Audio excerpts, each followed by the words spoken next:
Assalamualaikum warahmatullahi wabarakatuh. Di sini kami akan mempresentasikan tentang kimia analisis yang bertema spektrofotometer UV phase. Kami dari kelompok 4 yang beranggotakan Febri Ambarita, Sri Rahayu, Nurul Hidayah, dan Valiandasti. Yang pertama kita membahas spektroskopi. Spektroskopi adalah studi mengenai interaksi cahaya dengan atom dan molekul. Radiasi cahaya atau elektromagnet dapat dianggap menyerupai gelombang. Dasar spektroskopi UV phase adalah serapan cahaya. Bila cahaya jatuh pada senyawa, maka sebagian dari cahaya diserap oleh molekul-molekul sesuai dengan struktur dari molekul senyawa tersebut. Pada prinsipnya, spektroskopi UV phase menggunakan cahaya sebagai tenaga yang mempengaruhi substansi senyawa kimia hingga menimbulkan cahaya. Selanjutnya, ada sejarah UV phase. Senyawa organik terkonjungsi menyerap UV antara 190 sampai 400 nanometer atau terlihat 400 sampai 700 nanometer. Cahaya semakin besar derajat konjungsi, semakin besar tingkat penyerapan pada panjang gelombang lebih lama. Dengan demikian, senyawa yang sangat berkonjungsi seperti beta-karoten dan hemoglobin menyerap di bagian terlihat spektrum dan berwarna. Untuk memperoleh panjang gelombang maksimum, pengukuran absorbansi dilakukan pada rentang panjang gelombang 265 sampai 280 nanometer. Hasil pengamatan untuk absorbansi maksimum adalah pada panjang gelombang 280 nanometer. Kemudian dilakukan penentuan absorbansi pada 8 larutan standar. Pengertian spektrofotometri UV phase adalah pengukuran serapan cahaya di daerah ultraviolet antara 200 sampai 350 nanometer dan sinar tampak antara 350 sampai 800 nanometer oleh suatu senyawa. Serapan cahaya UV atau cahaya tampak mengakibatkan transisi elektronik, yaitu promosi elektron-elektron dari orbital keadaan dasar yang berenergi rendah ke orbital keadaan tereksitasi berenergi tinggi. Kegunaan UV phase. Kegunaan dari spektrometer UV phase adalah alat yang digunakan untuk mengukur transmitasi, reflektasi, dan absorpsi dari cuplikan sebagai fungsi dari panjang gelombang. Spektrofotometer digunakan untuk mengukur energi cahaya serta relatif jika energi tersebut ditransmisikan, direfleksikan, atau diemisikan sebagai fungsi dari panjang gelombang. Suatu spektrofotometer tersusun dari sumber spektrum sinar cahaya yang sinambung dan monokromatis. Sel pengabsorpsi untuk mengukur perbedaan absorpsi antara cuplikan dengan belangko ataupun pembanding. Analisis sampel spektroskopi UV phase terdapat dua analisis. Yang pertama, analisis kuantitatif serta analisis kualitatif. Yang pertama, penggunaan sinar UV dalam analisis kuantitatif memberikan beberapa keuntungan, diantaranya yaitu dapat digunakan secara luas, memiliki kepekaan tinggi, keselektifannya cukup baik dan terkadang tinggi, ketelitiannya tinggi, serta tidak rumit dan cepat. Analisis kualitatif. Penggunaan alat ini dalam analisis kuantitatif sedikit terbatas, sebab spektrum sinar tampak atau UV sinar menghasilkan puncak-puncak serapan yang lebar, sehingga dapat disimpulkan bahwa spektrum yang dihasilkan kurang menunjukkan puncak-puncak serapan. Namun, walaupun puncak yang dihasilkan berbentuk lebar, puncak tersebut masih dapat digunakan untuk memperoleh keterangan ada atau tidaknya gugus fungsional tertentu dalam suatu molekul organik. Langkah-langkah utama dari analisis kuantitatif. Yang pertama, pembentukan warna untuk zat yang tidak berwarna atau warnanya kurang kuat. Yang kedua, penentuan panjang gelombang maksimum. Yang ketiga, pembuatan kurva kalibrasi. Dan yang terakhir, yaitu pengukuran konsentrasi sampel. Selanjutnya ada gambar eksitasi elektron. Radiasi ultraviolet memiliki panjang gelombang kurang dari 200 nanometer, adalah sulit untuk menangani dan jarang digunakan sebagai alat rutin untuk analisis struktural. Energi yang disebutkan di atas adalah cukup untuk merangsang elektron molekul ke energi orbital yang lebih tinggi. Akibatnya, penyerapan spektroskopi dilakukan di wilayah ini kadang disebut spektroskopi elektronik. Selanjutnya, di sini ada panjang gelombang.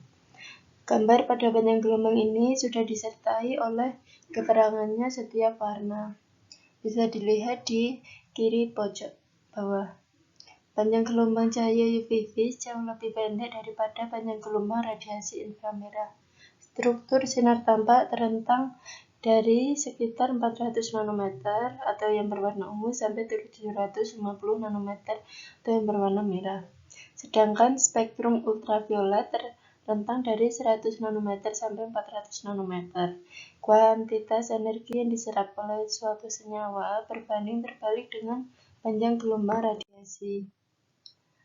Prinsip penentuan spektrofotometer UV adalah aplikasi dari hukum Lambert-Beer, yaitu di sini sudah ada keterangannya rumus dari hukum Lambert-Beer, di mana A adalah absorbansi, T adalah transmitasi, LE adalah intensitas sinar masuk, LT yaitu intensitas sinar yang diteruskan, E adalah koefisien ekstinksi, B adalah tebal kuvert, dan C adalah konsentrasi dari sampel.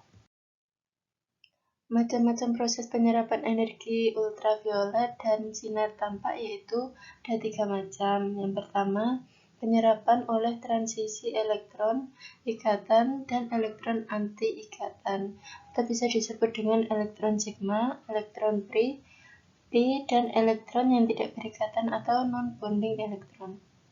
Yang kedua yaitu penyerapan yang melibatkan elektron D dan V. Yang ketiga, penyerapan oleh perpindahan muatan.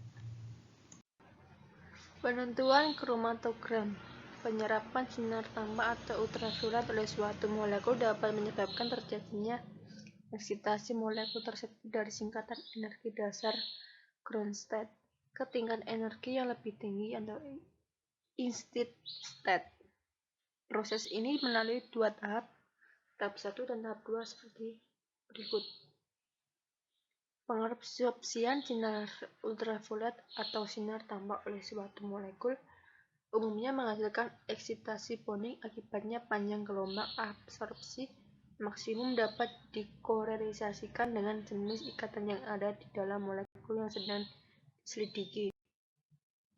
Gugus atom yang menyebabkan terjadinya absorpsi cahaya disebut kromofor atau chromopores. Secara umum ada 3 jenis senyawa kimia yang mengandung gugus pengabsorpsi, yaitu senyawa organik memiliki elektron orbital sigma, P, dan N. 2. Absorpsi yang melibatkan elektron dari orbital D dan F. C. Absorpsi perpindahan muatan atau charge transfer elektron. Senyawa organik yang mengandung elektron orbital sigma, P, dan N. Zat pengabsorpsi yang mengandung elektron meliputi molekul ion organik juga sejumlah anion anorganik. Semua senyawa organik mampu mengabsorpsi cahaya sebab senyawa organik mengandung elektron valensi yang dapat dieksitasi ke tingkat energi yang lebih tinggi. Pengabsorpsian sinar ultraviolet dan sinar tampak yang panjang gelombangnya lebih besar terbatas pada sejumlah gugus fungsional atau kromopor yang mengandung elektron valensi dengan energi eksitasi rendah. Jenis elektron pengabsorpsi. Elektron-elektron yang bertanggung jawab pada pengabsorpsian cahaya oleh suatu molekul organik adalah 1. Elektron-elektron yang terlibat langsung di dalam membentuk ikatan antara atom-atom. 2. Elektron-elektron bebas atau tak berpasangan seperti pada atom-atom oksigen, halogen, belerang, nitrogen. Ikatan kovalen terjadi karena elektron pembentuk ikatan bergerak di dalam medan dua atom pusat untuk mengurangi gaya tolakan kualom antara pusat-pusat. Medan-medan yang terkolisasikan di antara atom-atom ditempati oleh elektron-elektron bonding yang disebut orbital molekul dan dianggap sebagai hasil dari tumpang tindih orbital atom. Bila dua orbital atom bergabung, maka salah satu orbital molekul bonding berenergi rendah atau orbital molekul antibonding yang berenergi tinggi dihasilkan. Absorpsi yang melibatkan elektron dari orbital D dan F, kebanyakan ion-ion logam transisi mengabsorpsi radiasi di daerah spektrum ultraviolet atau sinar tampak. Untuk deret lantanida dan aktinida, proses pengabsorpsian menyebabkan transisi elektron 4F dan 5F. Sedangkan untuk deret pertama dan kedua logam transisi menyebabkan transisi elektron 3D dan 4D. Absorpsi perpindahan muatan charge transfer elektron. Zat-zat menunjukkan absorpsi perpindahan muatan sangat penting karena absorptivitas molarnya sangat besar. Hal ini meningkatkan kesetipan pendekatan dan penentuan zat-zat pengabsorpsi. Absorpsi perpindahan muatan dan karena disebut kompleks perpindahan muatan. Salah satu contohnya yaitu reaksi antara ion besi 2 dengan senyawa 5 nitro, 6 amino, 1 dan 10 penantrolin membentuk senyawa kompleks. Tris 5 nitro, 6 amino, 1 dan 10 penartorilin iron 2. Instrumen UV Phase. Spektrofotometer sesuai dengan namanya adalah alat yang terdiri dari spektrometer dan fotometer. Spektrofotometer menghasilkan sinar dari spektrum dengan panjang gelombang tertentu, dan fotometer adalah alat pengukur intensitas cahaya yang ditransmisikan atau yang diabsorpsikan. Spektrofotometer terdiri dari sumber cahaya. Sebagai sumber cahaya pada spektrofotometer haruslah memiliki pancaran radiasi yang stabil dan intensitasnya tinggi. Sumber energi cahaya yang biasa untuk daerah tampak, ultraviolet dekat, dan inframerah dekat adalah sebuah lampu pijar dengan kawat rambut terbuat dari wolfram atau tungsten.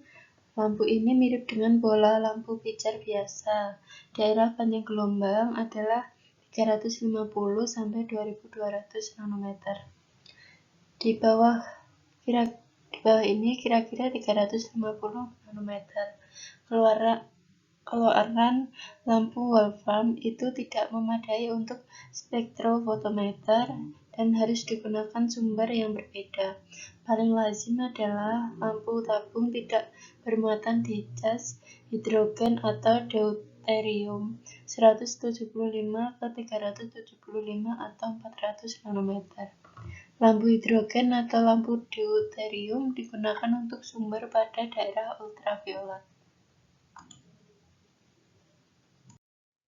Selanjutnya ada monokromator, yaitu alat yang berfungsi untuk menguraikan cahaya polikromatis menjadi beberapa komponen panjang gelombang tertentu, atau bisa disebut dengan monokromatis yang berbeda terdispersi. Ada dua macam monokromator, yaitu pertama prisma, kedua grating, atau bisa disebut dengan gizi difraksi. Cahaya monokromatis ini dapat dipilih panjang gelombang tertentu dengan sesuai untuk kemudian dilewatkan melalui celah sempit yang bisa disebut slit. Ketelitian dari monokromator dipengaruhi juga oleh lebar celah atau bisa disebut slit width yang dipakai. Monokromator berfungsi sebagai penyeleksi panjang gelombang, yaitu mengubah cahaya yang berasal dari sumber sinar polikromatis menjadi cahaya monokromatis. Selanjutnya ada cell sample yang berfungsi sebagai tempat meletakkan sampel. UV-vis menggunakan kuvet sebagai tempat sampel. Selanjutnya ada detektor berfungsi sebagai menangkap cahaya yang diteruskan dari sampel dan mengubahnya menjadi arus listrik. Selanjutnya ada readout, yaitu suatu sistem baca yang menangkap besarnya isyarat listrik yang berasal dari detektor. Berdasarkan sistem optik, spektrofotometer single beam atau berkas tunggal ini hanya terdapat satu berkas sinar yang dilewatkan melalui kuvet, blanko, larutan standar, dan contoh diperiksa secara bergantian. Selanjutnya ada spektrofotometer double beam atau bisa disebut dengan berkas ganda. Pada alat ini, sinar dari sumber cahaya dibagi menjadi dua berkas oleh cermin yang berputar. Yang pertama, berkas melalui kuvet berisi blanko. Yang kedua, berkas melalui kuvet berisi standar atau contoh. Blanko dan contoh diperiksa secara bersamaan seperti terlihat pada gambar di bawah ini. Blanko digunakan untuk menstabilkan absorpsi akibat perubahan voltage atau LO dari sumber cahaya. Dengan adanya blanko, dapat alat kita tidak lagi mengontrol titik nolnya pada waktu-waktu tertentu. Hal ini berbeda jika pada single beam. Berdasarkan pemaparan materi yang diberikan, dapat disimpulkan bahwa spektrofotometri UV-vis merupakan metode analisa yang didasarkan pengukuran serapan sinar monokromatis oleh lajur larutan berwarna. Kegunaannya untuk identifikasi senyawa organik dan cairan berwarna. Analisis spektrofotometri UV-vis terbagi menjadi dua, yaitu analisis kualitatif dan analisis kuantitatif.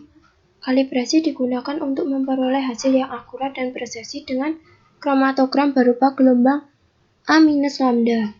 Penentuan kromatogram meliputi satu senyawa organik yang mengandung elektron sigma, pi, dan n, 2 absorpsi yang melibatkan elektron dari orbital d dan f, 3 absorpsi perpindahan muatan atau change transfer elektron. Instrumen pada spektroskopi UV-vis yaitu spektrofotometer single beam atau berkas tunggal dan spektrofotometer double beam atau berkas ganda. Parameter instrumen UV-vis terbagi menjadi 3, resolusi spektra, akurasi panjang gelombang dan presisi, serta akurasi fotometrik dan presisi. Sekian presentasi dari kelompok kami. Apabila ada kekurangan tentang pemaparan materi, mohon dimaafkan. Terima kasih.